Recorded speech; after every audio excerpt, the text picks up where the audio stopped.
Bom, vamos agora à nossa quarta aula introdutória sobre mecanismos de subsidência, discutir um pouco de subsidência flexural.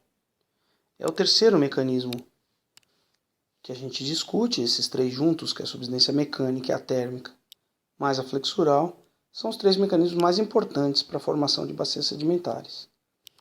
Essa é uma aula dos nossos cursos online de Geologia Sedimentar, no módulo Geodinâmica.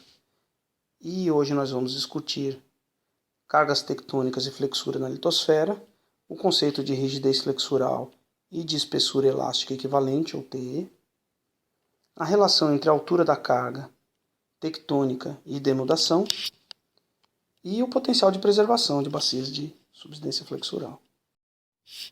Bom, essa aula não é uma aula de exemplos de bacias, nem de preenchimento de bacias ou estilos estruturais ou de sedimentação, mas é bom começar com um exemplo. Aqui a gente tem os Pirineus, na divisa da França com Espanha, um alto topográfico orogênico do oeste da Europa. Toda essa região elevada é por orogenia e essa compressão gera uma vergência dupla. Então existem falhas de baixo ângulo para norte e falhas de baixo ângulo para sul, e aqui se desenvolvem duas bacias flexurais. Uma bacia aqui no norte e uma bacia aqui no sul. Poderia haver apenas uma delas, aqui no caso há duas. E essas bacias são relacionadas ao alto, e o alto é relacionado à tectônica compressiva e a espessamento da crosta. Então essa relação indireta entre tectônica compressiva, que gera espessamento, que gera um alto, que gera cargas flexurais e, portanto, bacias, ela não é direta. A bacia não é causada pela compressão, e sim pelo alto. Bom, mas de qualquer maneira existem esforços compressivos e eles têm magnitudes diferentes. A gente discutiu isso na aula introdutória de mecanismos de subsidência. O reed push gera esforços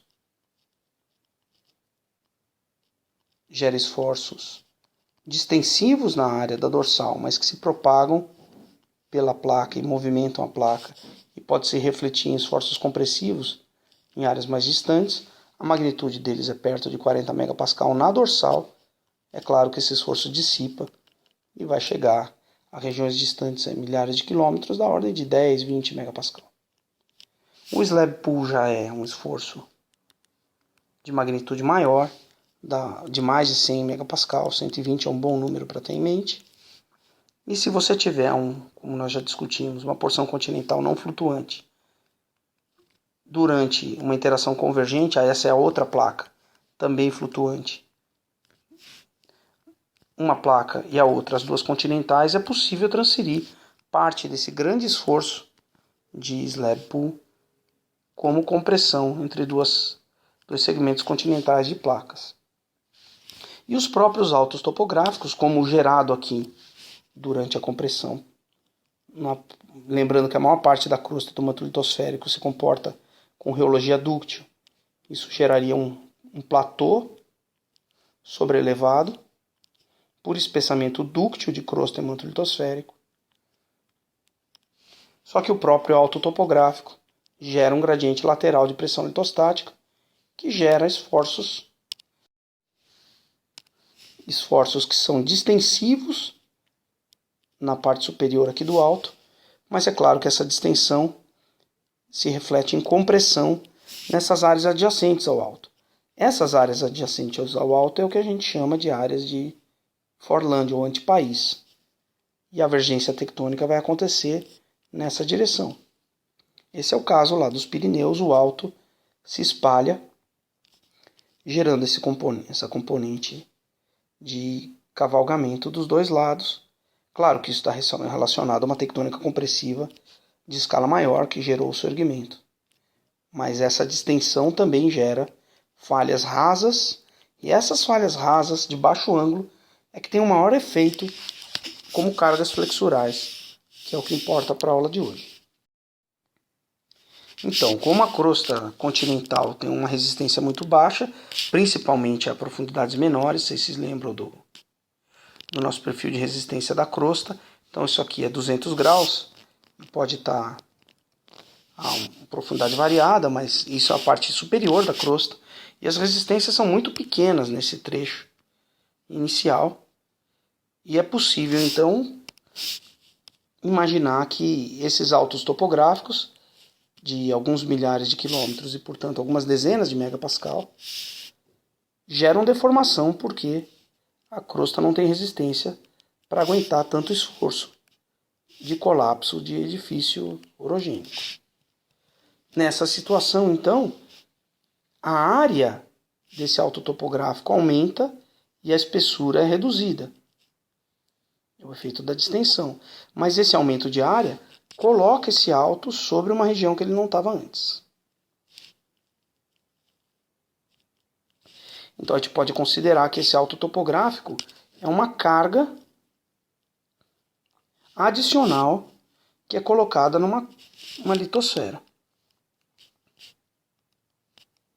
E é isso que vai gerar a nossa flexura, como nós vamos ver. Então, a questão de resistência e propagação foi discutida na primeira aula sobre mecanismo de subsidência, é fundamental para entender o que acontece aqui. E eu recomendo que se assista a essa aula antes de entender o que é flexura. Bom, num ambiente compressivo, então, é bem provável que você tenha uma porção da crosta superior que funcionou como uma carga numa área adjacente. Aqui, então, a espessura da crosta na área adjacente. É claro que a espessura da crosta aqui vai ser maior, porque tem essa sobrecarga. E ocorre uma deflexão, quer dizer, um alto topográfico aqui, porque a espessura da crosta é maior, isostaticamente compensada dá um alto topográfico, mas a superfície dessa outra crosta adjacente vai ser rebaixada pela carga. E aqui a gente já tem que ver que o modelo original de isostasia 1D é uma simplificação que não vai funcionar. Por quê? Porque se você rebaixa a superfície dessa sua crosta, você rebaixa uma área grande ao lado. Então aqui o nível de base. Colocar uma carga numa parte da crosta vai fazer com que tenha um alto topográfico local, mas uma área adjacente a essa carga vai sofrer rebaixamento junto. Por quê? Porque existe uma propriedade que é a rigidez flexural. Isso aqui não se comporta como aqueles blocos de isopor que a gente imaginou para a primeira aproximação, que um desce e o outro fica parado. Existe uma rigidez. Então isso funciona como uma placa flexionada. Por isso que o termo é subsidência flexural. Essa flexura, que é isso afundar, porque tem uma conexão com isso aqui, que gera essa subsidência. Existem outras possibilidades para subsidência flexural. De fato, toda vez que você tem um alto topográfico, toda vez, você tem como consequência um rebaixamento de uma área adjacente. Então, não necessariamente você tem aqui falhas de baixo ângulo gerando espessamento crustal e o alto adjacente. Qualquer outro tipo de espessamento crustal vai ter um efeito semelhante. Agora vamos entender o que é essa rigidez flexural. Imagina que a gente tem uma placa aqui, pode ser de madeira ou de qualquer material. Você coloca uma carga aqui no meio da placa. O que acontece? Acontece uma deformação, isso aqui vai descer. Vai descer até onde? Vai descer até que essa flexão tem uma força de restituição para cima igual ao peso da carga. Da onde vem essa força de restituição? Ela vem do fato dessa deformação em arco dilatar a parte externa porque o comprimento dessa linha aqui é maior que esse comprimento original, mas também uma compressão dessa parte interna, porque o comprimento dessa linha aqui inflexionada é menor do que o comprimento original. Essas duas deformações de extensiva e compressiva, elas são principalmente deformações elásticas, quer dizer, são restituíveis. Então é como se você estivesse esticando uma mola aqui e contraindo uma mola aqui. Ou de fato como se você estivesse envergando um arco de lançar flecha, por esticar a corda. Então ele quer restituir a posição dele original. Quanto maior a amplitude dessa inflexão, maior a força de restituição. Então isso aqui vai afundando até que as coisas se equivalem. E esse peso aqui, imagina que essa tábua tem 2 pontos de apoio e um peso no meio. Essa tábua vai flexionar de maneira previsível. Agora, a gente pode imaginar também que o quanto essa tábua flexiona é função das características desse material. Uma madeira mais firme, ou uma placa de metal, talvez, vai flexionar menos sob a mesma carga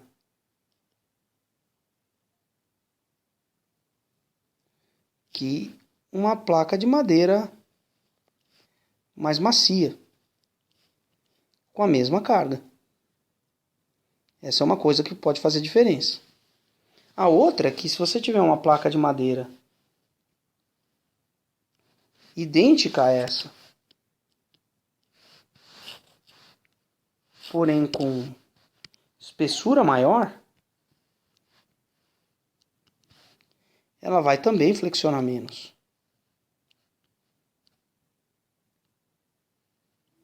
E ela pode se comportar de maneira idêntica a uma placa de metal, do ponto de vista da flexura. Então, o metal, a madeira e uma madeira mais espessa. Então existe essa propriedade aqui, que é o quanto que isso inflexiona dado uma carga, a gente pode chamar de rigidez flexural.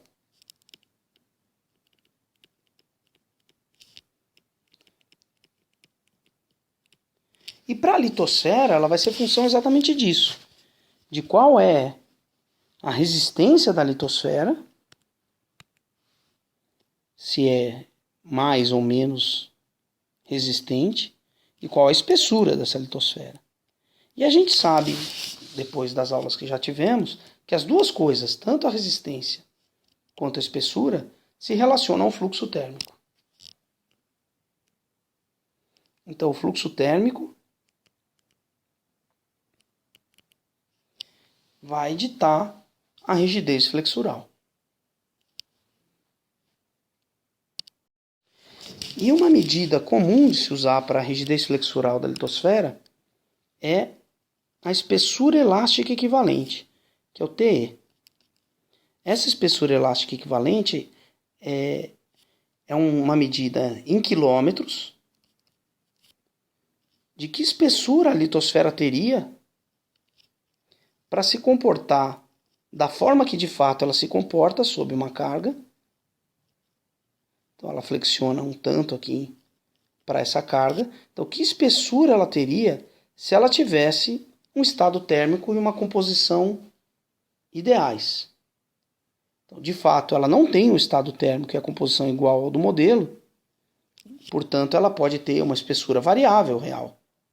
Por exemplo, se ela tem um estado térmico mais frio do que o do modelo, e ela se comporta com um dado TE, por exemplo, um TE de 50 km, que é a espessura que ela teria se tivesse espessura e estado térmico ideal, mas de fato ela é mais fria do que isso, é mais fria, então ela tem uma resistência menor para ter o mesmo comportamento que um TE de 50. Então essa é a medida comum, e o TE da litosfera na Terra, em litosfera continental, de algo entre 5 e 200 quilômetros. É claro que a gente não tem uma litosfera continental com 5 km de espessura. Isso é espessura elástica equivalente. Finalmente, vamos entender o que são essas bacias formadas por flexura sob uma carga na litosfera continental. Nós temos essas bacias com uma classe genérica que a gente chama de bacias de antipaís ou de foreland.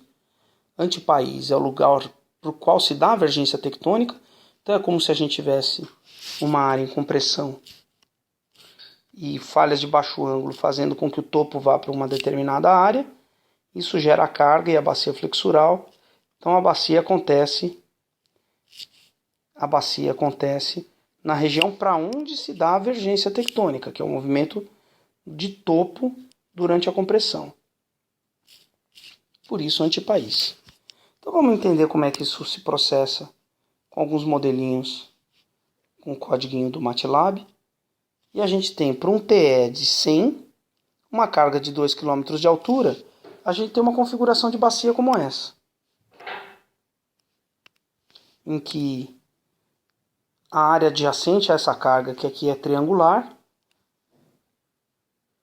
tem uma espessura máxima de bacia próxima a onde a carga atua, e essa espessura da bacia, quer dizer, a profundidade do topo de embasamento é reduzida para áreas mais distantes. Para um TE de 100 com uma carga de 2 km, essa deflexão, essa subsidência com um preenchimento de densidade 2 e 3 é da ordem de 200 metros. Em uma área de mais de 500 km de distância da carga. Já para um TE de 12 km, uma mesma carga de 2 km faz uma subsidência de 600 metros, mas a uma distância de 150, máximo de 150 ou 200 km.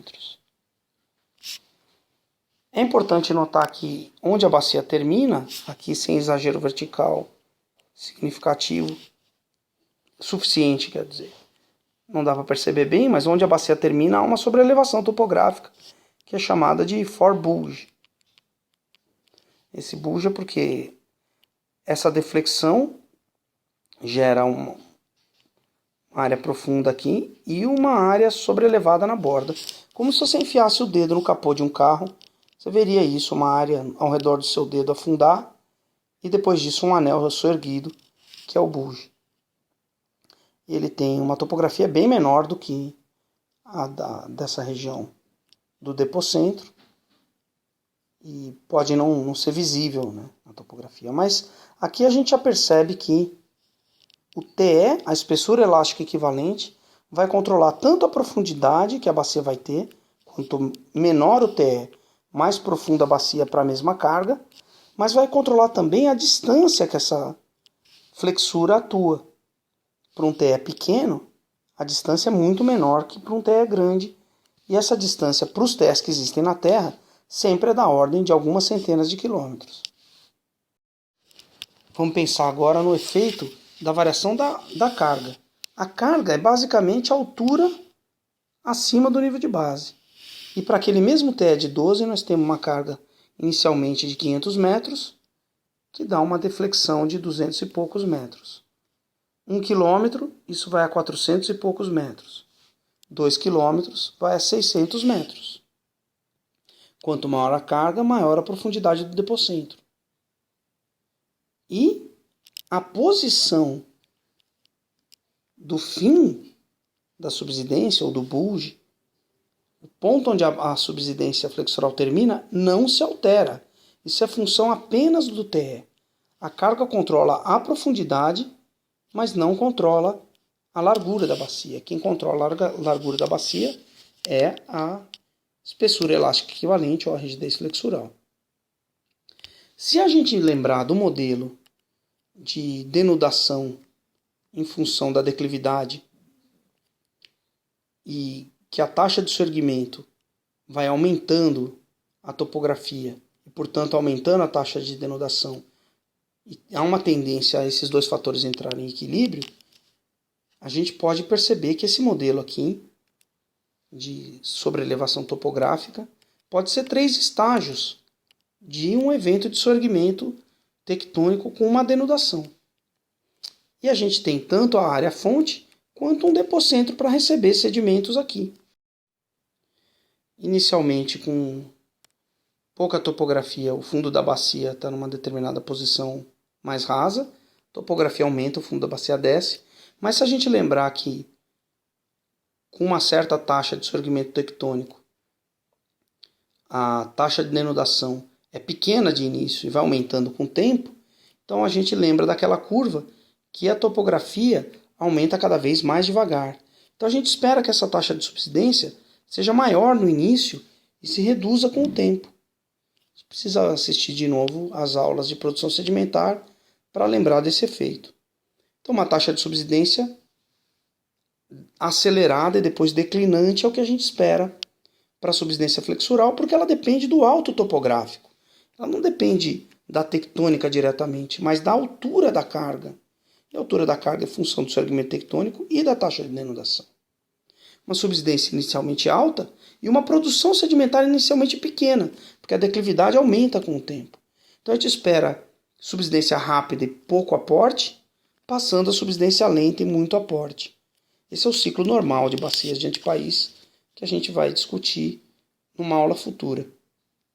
Mas por agora é importante perceber que a subsidência flexural depende da altura e, portanto, não só da tectônica, como também dos processos que atuam na superfície da Terra, da denudação, que é a função também do clima, e da erodibilidade, como a gente já viu em outra aula. Vamos então pensar um pouquinho nas taxas para terminar essa discussão e ver que para uma bacia formada com um TE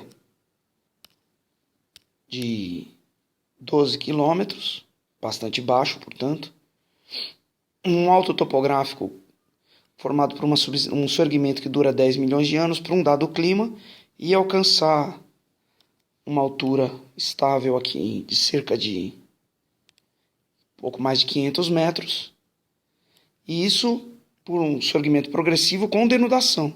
Então a produção sedimentar vai aumentando com o aumento da declividade, chegando aqui nesse modelo a 1.400 toneladas por quilômetro quadrado por ano. E a taxa de subsidência começa no máximo e depois vai decaindo com o tempo, porque a taxa de sorgimento do alto, a altura da carga vai aumentando com o tempo. Então, na verdade, a taxa de subsidência é a taxa com que a altura da carga muda. Aqui a carga aumenta rápido, depois ela aumenta cada vez mais devagar, então a subsidência vai ser inicialmente mais rápida, passando depois a mais lenta. E que valores a gente podia atribuir? Isso aqui está sendo modelado com a bacia preenchida por água, se fosse sedimento seria mais rápido. E para esse alto que demora 10 milhões de anos para se desenvolver, então a taxa de subsidência aqui inicialmente é em metro por mil anos, seria de 0,16 metro por mil ano. Aqui nesse ponto. E ela logo cai e vai chegando a valores inferiores a 0,5 metro por mil ano. É claro que se o TE muda, como a gente vai ver, muda esse valor, mas também se o tempo que leva para chegar a esse ponto muda, se a gente soergue a uma taxa mais rápida e, portanto, vai chegar numa altura maior e também em menos tempo, esses valores podiam ser modificados. O máximo podia ser muito maior que isso, mas normalmente esse range aqui é o range aceitável para taxas de subsidência em bacias flexurais para TEs muito pequenos. Já para um TE espessura elástica equivalente de 100 km, uma coisa com cara de Craton, a gente teria um sorgimento de mesma duração que chega à mesma altitude, 500 metros. A gente teria uma curva de sorgimento diferente e as taxas de subsidência seriam menores, porque a resposta da flexura à mesma carga é diferente. Essa rigidez maior faz com que flexione menos perto do depocentro em uma área maior. Então essas taxas de subsidência iniciariam na faixa de 0,04 metro por mil ano e logo passariam a estar abaixo de 0,01 metro por mil ano. Note que nos dois modelos, depois de certo tempo, a supersidência é desprezível. Apesar do sorgimento durar muito tempo, chega uma hora que O segmento serve apenas para manter o alto na mesma altitude, dada uma certa erosão que está ocorrendo, retirando o material. Então, enquanto você aumenta a altitude da carga, você tem uma taxa de subsidência cada vez menor, mas quando você mantém a altura da carga constante, a taxa de subsidência vai a zero. Então, esse é o range que a gente espera, subsidência flexural.